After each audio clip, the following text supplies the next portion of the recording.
history of our great nation, women have struggled to be seen as equal in relation to men.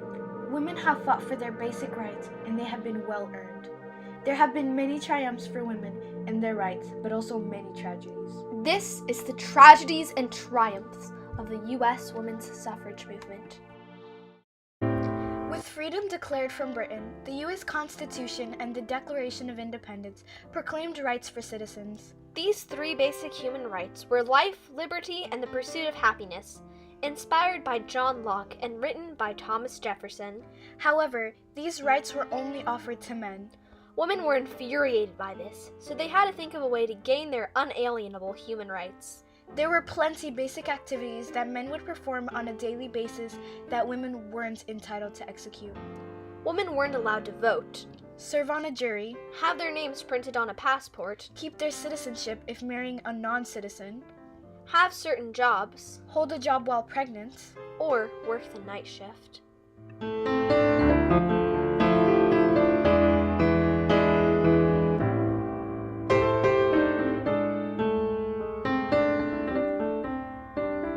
One of the most influential women on the movement was Elizabeth Cady Stanton, born on November 12, 1815. She was incredibly intelligent but was unable to attend college because they didn't accept women at that time. In 1848, she and Lucretia Mott held the first U.S. women's rights meeting in Seneca Falls, New York. The group rejected the separation between men's and women's rights. The group also believed that women were worthy of all the rights of a citizen and that they weren't just wives or mothers. This began the suffrage movement. Another inspirational feminist was Susan B. Anthony. She was born on February 15, 1820 in Adams, Massachusetts. She was one of the people that really wanted to make a difference and change the way women were treated and portrayed. To fight injustice, she and Elizabeth Cady Stanton established the National Women's Suffrage Association, or NWSA, in 1869. Lucy Stone was another feminist, born on August 13, 1818 in West Brookfield, Massachusetts. She organized several women's rights conventions. She started the American Equal Rights Association, or the AERA, to gain suffrage for everyone. Stanton and Anthony were a part of this, but left in 1869 because they wanted to focus only on gaining rights for women. Stone also formed the American Women's Suffrage Association, or the AWSA. In the 1870s, women's colleges became more popular. The role of women was challenged, as half of all educated women in the U.S. didn't marry. Instead, they formed organizations to support causes they believed in. By 1890, college-educated women combined earlier suffrage organizations to form the NAWSA, the National American Women's Association. However, black women were not granted membership, so they formed the National Association of Colored Women. Women entered the public life rather than being seen as just mothers or wives. Many disagreed with this.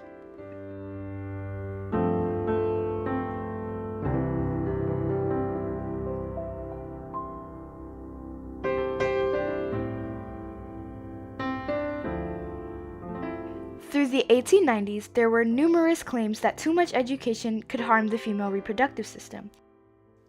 On top of that, in 1905, Grover Cleveland, former U.S. president, stated that giving women the vote would damage the natural equilibrium between women and men. However, women claimed that rather than disrupt society, they would add a more nurturing role between the state and its people by bringing their maternal roles to the public. The suffrage movement was going in a great direction. With many organizations, the suffragists were getting attention from the press through petitions, lobbying, and speaking publicly. Women finally had one of their greatest triumphs.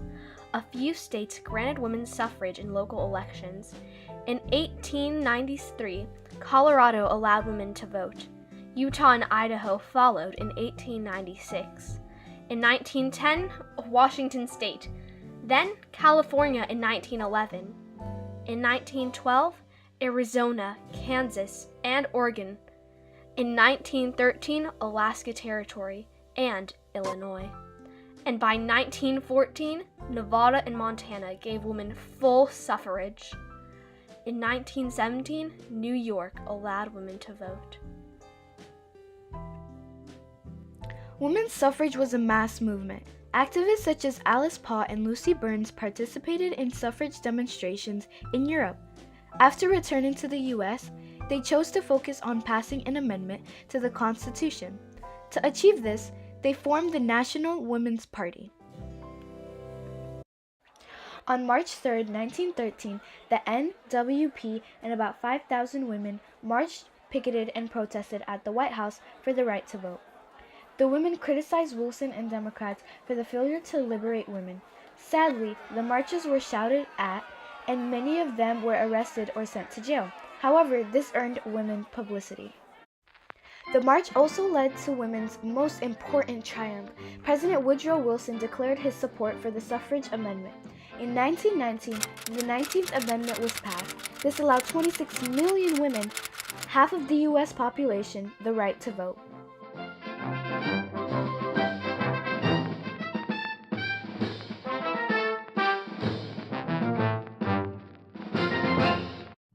Though it took quite a long time, women finally were a step closer to equality.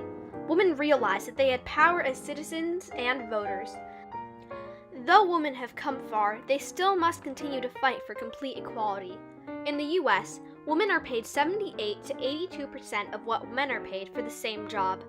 For every dollar made by a man, a woman makes about 80 cents. This can stack up to over $10,000 per year. Gender discrimination still exists and needs to be stopped. In certain countries, women have few to no rights. Women continue to fight, and hopefully someday equality will exist for everyone. Women experienced many tragedies and triumphs throughout the suffrage movement, but all the struggles paid off. Every march, protest, feminist, and organization made a difference. Their impact led to the triumph of women gaining the right to vote and be viewed as equal citizens of the U.S. Throughout history, women have made a tremendous impact and shown everyone that anything is possible and that giving up is not an option. Women have went through so much, and they have achieved countless victories. If there was anything that was learned, it is that without tragedies, there can't be triumphs.